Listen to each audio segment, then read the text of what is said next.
Hello, Posh. Can you hear me? Oh, yes. Hi. Welcome. You are the very first member joining our community meeting in history. No worries. I Yeah. can wait. We can wait for a few minutes. Yep. It's the first time I'm coming to this kind of meetings. So, and I watched a couple of things on YouTube. Your last couple of videos. So I thought I would join and learn a few stuff about the Nebula Graph. Thank you so much. And you're most welcome.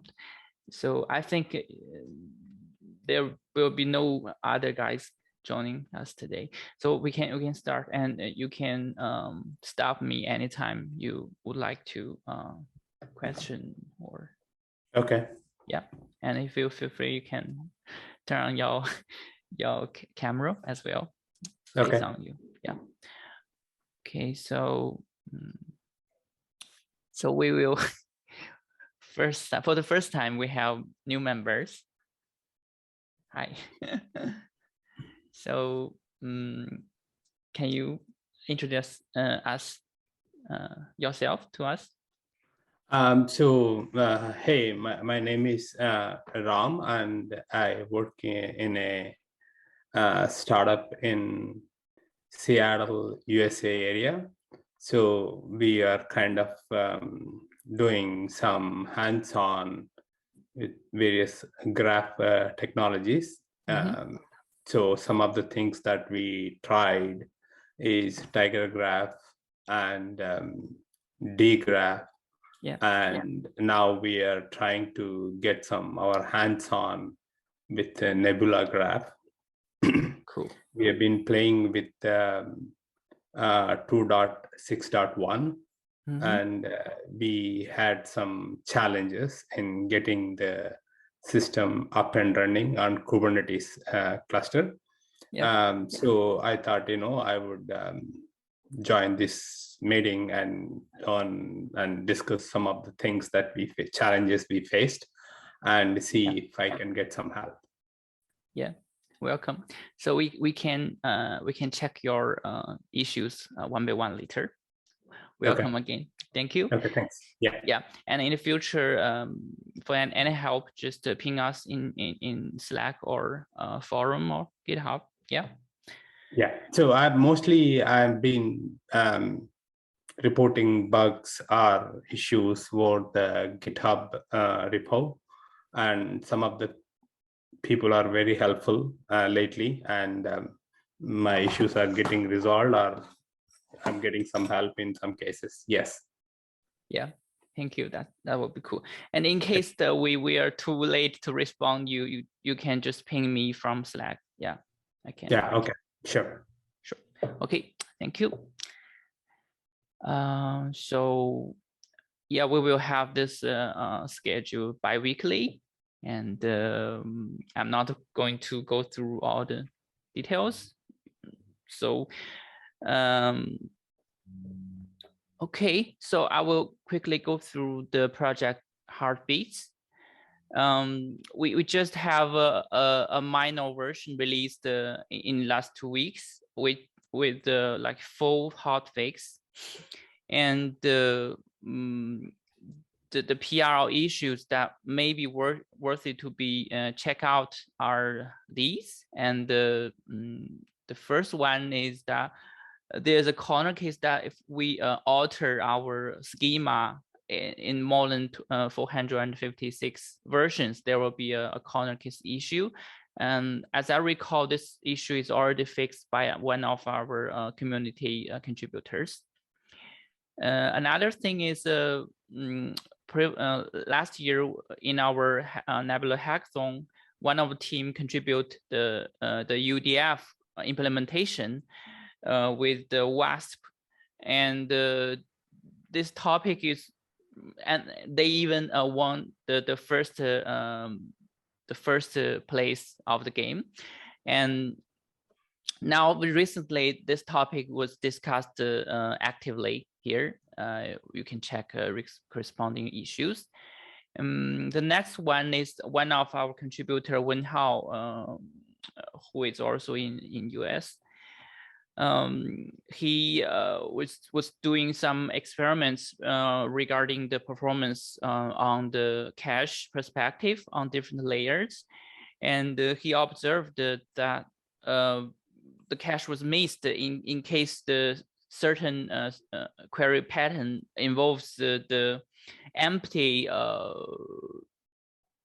I don't recall the empty tag fields query. So he make a brilliant summary on where we can optimize in the rule-based optimization.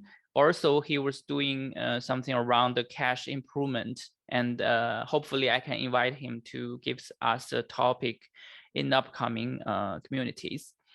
And this one is around some underlying Raft implementation that we are trying to address something around the data balance, and this is the PR that's improving this issue.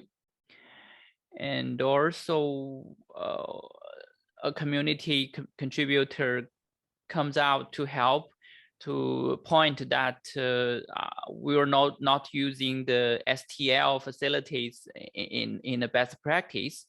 So he contributed a really huge PR on replace them when needed, to not using a third-party libraries. So this is a ongoing PR. Another thing that's recently in master, we have a feature named clear space. That is to a new query, new NGQL command to clean up everything but the empty schema of certain spaces. So this is very handy in certain cases, especially when you are doing some staging tests. So it will be included in next release. Another thing is that we listened that previously we make the console in C++, and it's by natural included in our binary packages in version 1. When it comes to version 2, we switched to Go on the console part. So we didn't think about it. We just separate them into different packages. So this is not friendly for the fresh users. So they have to install another package to connect to the Nebula server. So in the master, we improved our CI build and include the console binary in our package. So it will be included in next release. On the other side, our library SDK on the .NET and the JDBC, they were lifted to the 3.0 version by the community contributors, and I can see that the PHP is ongoing, and hopefully we can have the PHP support in version 3 in next meeting before.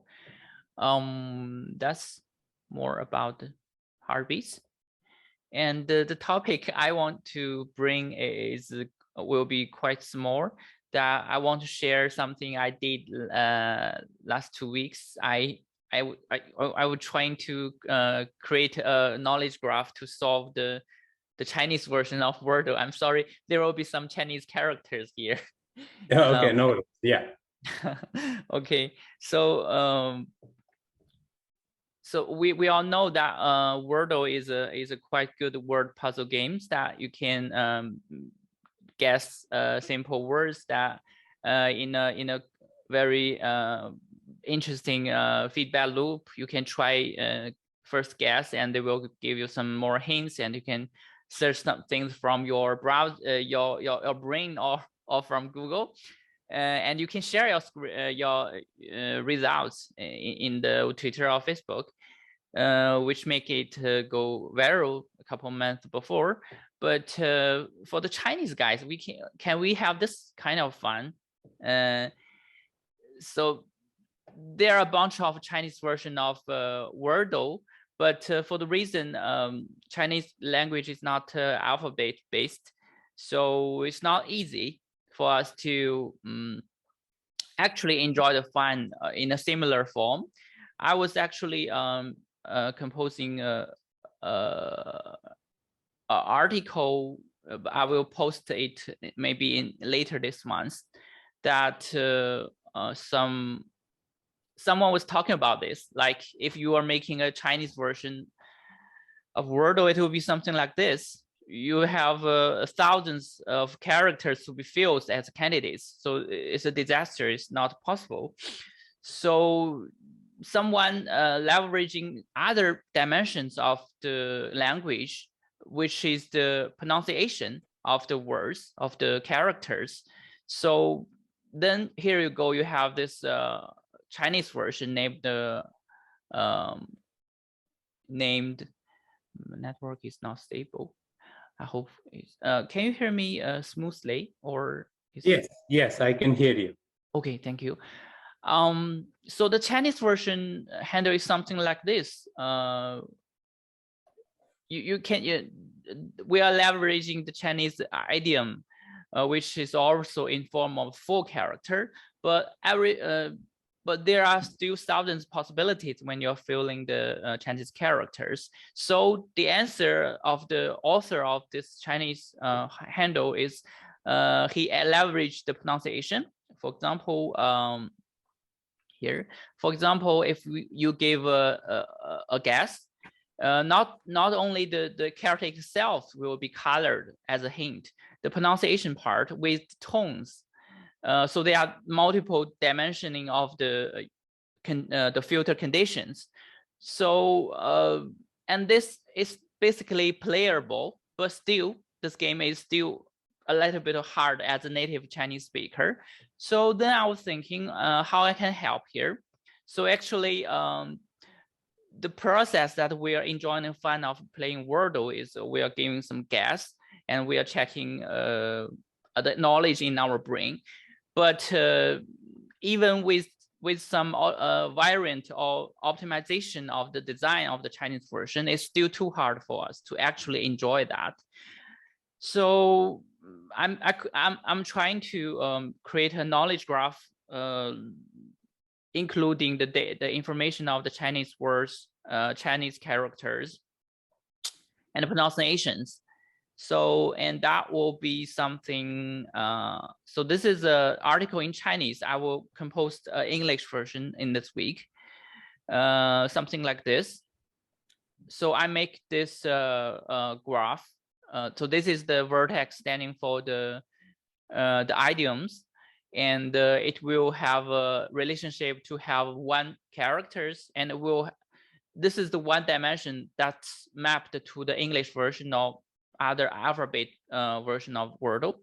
But you can, on the other dimension, you have to create another dimension of knowledge, which is the pronunciation and the pronunciation tones. So with this graph being created, I did some work and I shared the graph building process in this repository. We can finally make this, leverage this graph. So I'm finding a balance point of this. I didn't make it automated to ruin the game, the fun of enjoying the game process, but instead you are leveraging this knowledge graph of your extension of your brain. So the bonus, the output of this graph is you can play the Chinese Wordle challenge every day, and now the process is become you are making the match queries as a NGQL exercise when you are playing the game, which I consider reasonable, but maybe it's too nerdy for most of guys. But we are in the community of Nebula Graph, so I think this is kind of worthy to do it. So the outcome is I can really make, leveraging the multi-patch support in version 3, I can translate all the hints of the Chinese Wordle and make it into a very long query. And after, in this example, in one query, I will have 7 candidates, And by my human brain, I recognize one of them is the most popular one, and boom, it's its answer. So this is the topic of my part today. And I think we can come back to the think discussion part finally. Thank you. Thank you for this, the demo. That's cool, actually. Thank you so much. So maybe I can go through your questions. So I think you can share your screen if you are. So yeah, sure. So basically, I wanted to get the essence of the Nebula Graph as such. Like for example, how much of the data, who are all the companies using, the big companies, and what was the maximum nodes and edges that got ingested into the Nebula? What can you give us some statistics? Oh, sure. Actually, we can check on the users. There are actually a bunch of teams using Nebula Graph that involves a huge volume of data. When we are considering the data volume, I can see that Meituan, it's a Chinese company that is like a Chinese version of Yelp, but much larger because they are making a super app that in this app you can order food like Uber Eats, and you can have the rating of the restaurants or museums like Yelp, and also you can even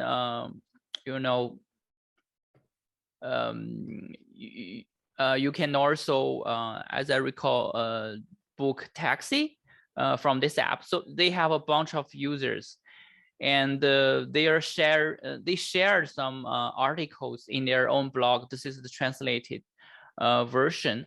And for example, Tencent and WeChat, this comes from same company, and the WeChat is the Chinese version of WhatsApp. So they are leveraging Nebula Graph on their social media risk and connections between the users. It's also a very large data volume. As I recall, this the Quai in English is named the KWAI. It's something like TikTok, but smaller than TikTok. They are also using it, and if I recall in their sharing that the incremental. Has anyone done, let's say, for example, billions? I saw some references to Alibaba e-commerce related stuff. So the question is, has anyone done, let's say, billions of nodes and edges, close to, let's say, 400 billion nodes and equal amount of edges, that kind of volume? Has anybody done it? I may need to double check, but it's supported, and I don't recall which of the user is leveraging the largest volume, but as I recall, quite their daily increment data volume is 100 of million level. So their summary, their data in all, as I recall, they should also already reach the billions of level, as I recall. Yeah, I see.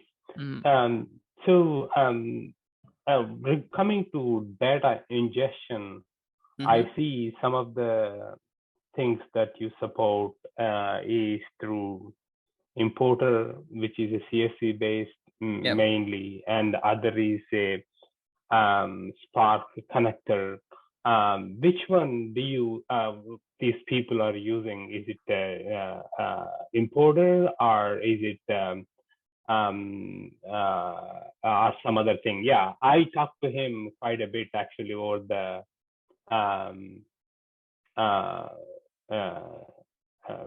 GitHub. The guy V. So he helped me a lot of situations. I can introduce you all the data ingest possibility or toolings in the Nebula landscape. But I can first answer your question on who are using which. As I recall, WeChat is using the Exchange. The Exchange is a Spark application. It's a client to actually write that data, consume data from other sources and write data to Nebula Graph. And I'm not sure if you you have some context on this tooling already, but as I recall, they have WeChat has a billion of data in billion level data, and so they want to import billion levels data in T+1 every day. So they are using Exchange to for Exchange. There are like tens of different sources supported, like Hive, CSV, ClickHouse, etc. And on the writing method, there are still two of them. One is directing talking to Nebula Graph, use a query to insert the queries. The other one is when your batch data is huge. There are actually for Nebula, the writing capability is excellent already. But if you are not doing the streaming, you are doing the batch loading in the billions of data. The other option is using Exchange to consume data and then compute them into the underlying SST file. So this is decoupling, offload the data when you are inserting data to Nebula. The Nebula the storage D will sorting your data, and it will consume the capability of the graph Nebula Graph cluster. But with Nebula Exchange, if you are selecting to output the file as SST file, and then you inject the SST file direct to the cluster, you can offload this sorting, this computation phase. So that's you are saying instead of importer, a Nebula importer or Spark streaming, you are suggesting to use Exchange, Nebula Exchange, and that is that what I'm understanding? Yeah, that's the extreme large data volume case, but that's exactly what I'm talking. I'm talking about close to few hundred billion nodes and few hundred billion edges. That's the kind of volume I'm talking about. Oh, in that case, you may a couple hundred of billions of data. In that case, the importer may be not your best choice. Actually, for other users, not all of them are directly using our tools, but some of them are leveraging the like Spark client or Java client or Go client in their applications, and some of them are leveraging the streaming infra like Kafka or Pulsar. They are doing them together off link. They are connecting things through the streaming infra, and with the Exchange, it can be connected to the those Kafka off link, and that's one solution. Also, the problem of importer is you can only leveraging the client source from one server, right? You're only running this binary from one server. So in case that is your bottom, we have multi-server in server side, but in client side, if your data volume is so large that one server as client is not sufficient for you. So then we encourage you to use Exchange. Exchange can leverage user the client power source more than one server. So even your data source is CSV. So if one server is enough for you as a client side, you can just use the importer. But when the data is so large that you want to leveraging more than one server as a client side, because the server can take more than one server's power source as client side, and you can then leveraging the exchange. But the other so option, I looked at, mm-hmm. Sorry. So I looked at the exchange also, but thing is, there isn't any much documentation how to use that, or any bunch of the documentation is maybe needs some improvement there. So I don't know how to use that. I would use that. For example, when I used some of the DGraph, they have something called bulk uploader. What all it does is it takes the data and writes to SST files, and then you copy these SST files over to the another cluster where your service cluster, and just start the cluster, and it all works fine. So I'm sure there are some similarities in the technologies here between DGraph and Nebula. The thing is, the exchange feature is not fully documented, or needs some more help how to use that. Yeah. Actually, I'm not sure if you check for all the import options. There is there is data import. And also one more thing is, this is 3.01. 3.01, I'm not sure if Kubernetes installation is supported. Actually, I have not seen any Helm chart files or anything like this for 3.1. That's a big blocker for us to even try 3.01. I'm sorry for this. And before I'm going to give you some more information on the Kubernetes part. But okay. for the exchange, I want to quickly give you an introduction. But we for sure we will improve the documentation. I'm sorry that it confused you. But in one word, very quick, that exchange is logically it's just like the importer. So you have you describe how the data is mapped in one configuration file, and one blocker that may for the fresh users is that you have to use the Spark. So after you have a Spark, you can either use the Spark submit to directly call this jar, which is the Java byte binary package. You can call this directly, and your configuration is explicitly clarified here. So and the logic is equivalent to it's in the importer actually. So just you need a Spark infra if you want to actually if you want to try it on the Kubernetes. I actually have a blog post surrounding it. There were some small blockers, but it's not translated into English. I will do it in the upcoming weeks for you.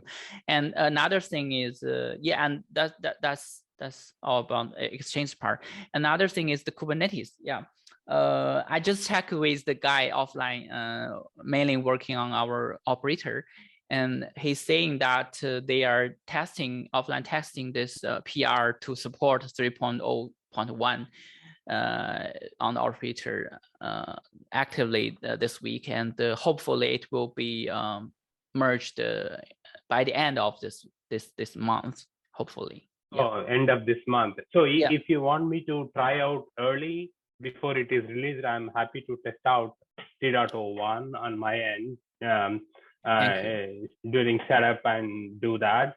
So please send me an early thing so I can use that. And one more thing you said regarding the exchange, Spark cluster. So if I have a Spark cluster, why would I use Exchange? Rather, I couldn't use streaming, right?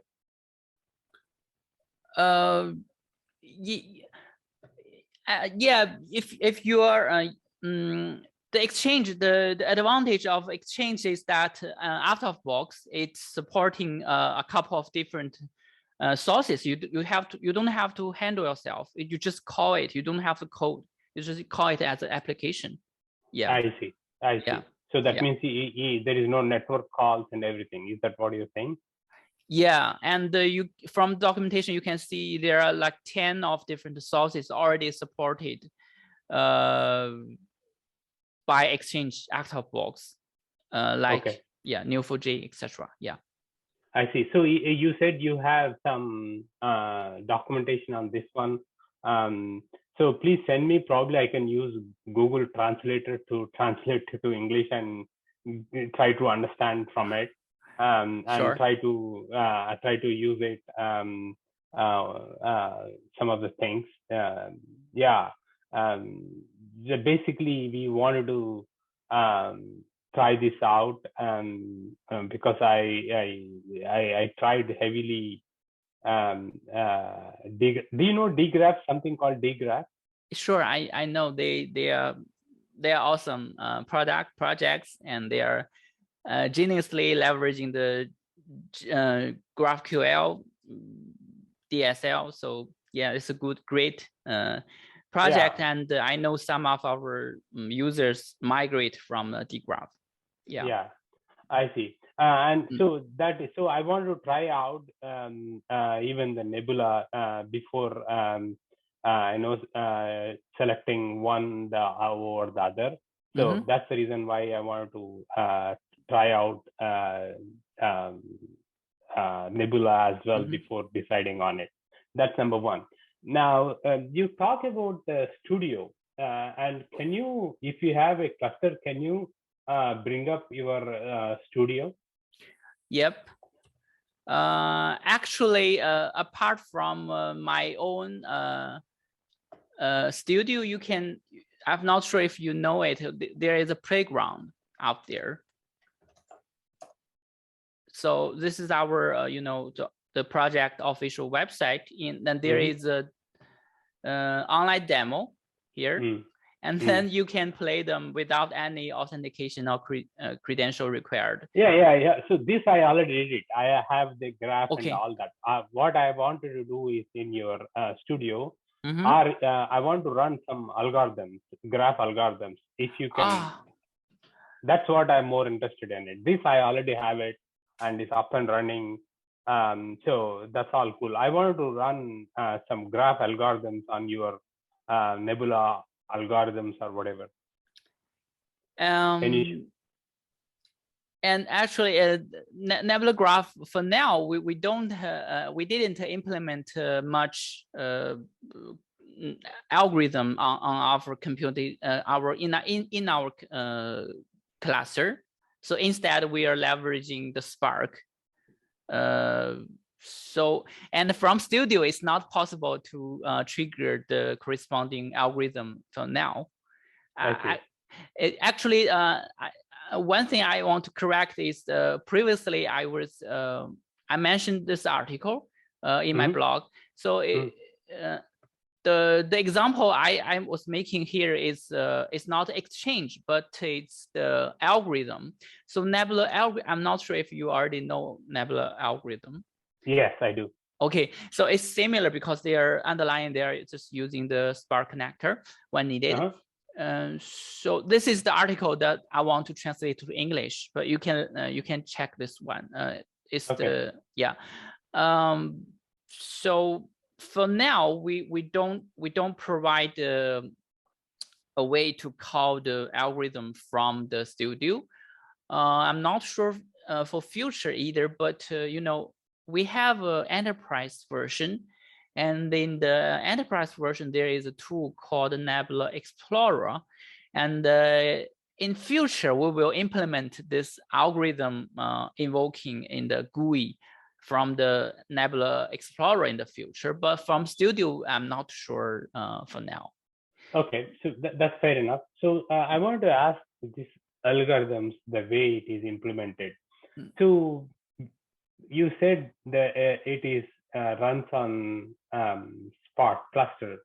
So Yeah. when you said that, are you saying all these algorithms you extract, fetch the data from graph database, and then run these algorithms on the data set in Spark? Is that what you do?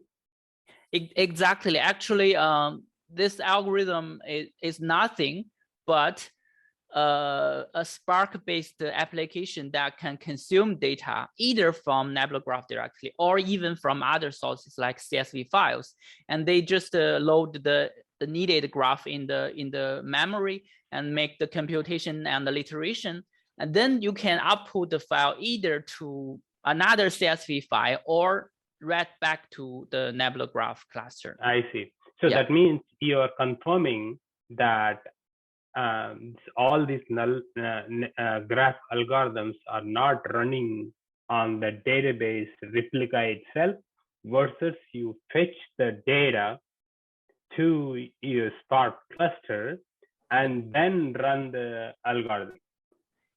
Yes, actually, Nebula Graph was designed from day one to handling, the huge data volume. So it is actually possible and doable to do, the graph algorithm inside of graph D. It's possible, but we didn't implement it because the data volume that we want to handle is so large that we don't consider it's the best way.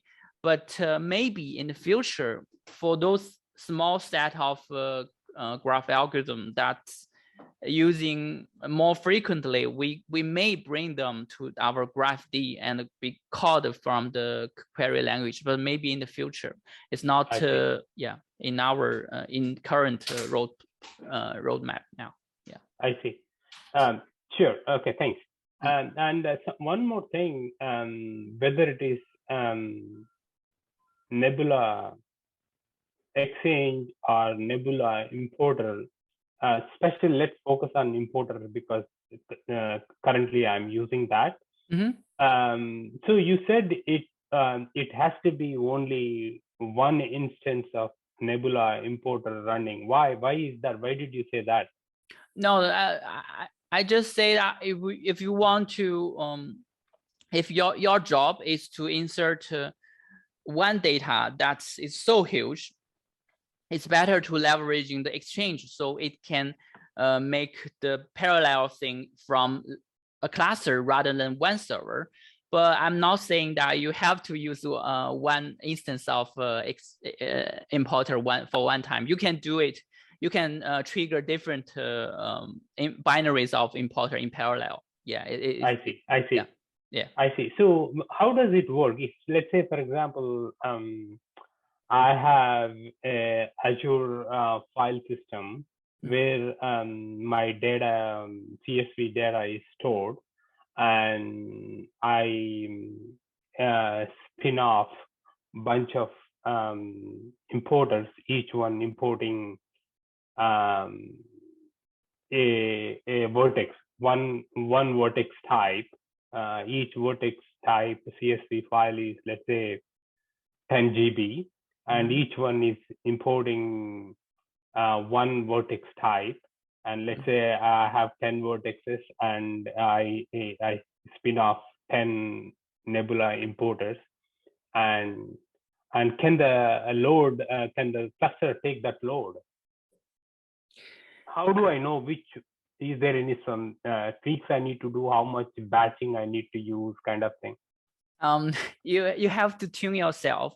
But actually, if your data is placed in one server and it just belongs to different different schemas, you can still leverage only one binary, and it can leverage the concurrency for you. Actually, the difference between I mentioned the exchange is that if one server computation resource is not enough, you have to use the exchange to have more. But even they are they belong to different vertex or different edge types, you can still use only one instance if it's not the bottleneck for I you. see. Yeah, I but see. you have to tune the batch size and every query, how many you can tune it. Yeah.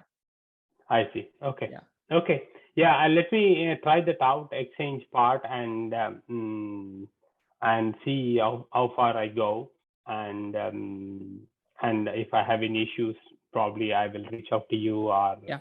the forums. Yes. Anytime. Okay. Thank you so much. Welcome. Thank you. Bye-bye. Bye-bye. Okay, so we finished our very first open floors sync discussion, and I will call this the end. So see you next 2 weeks. Bye-bye.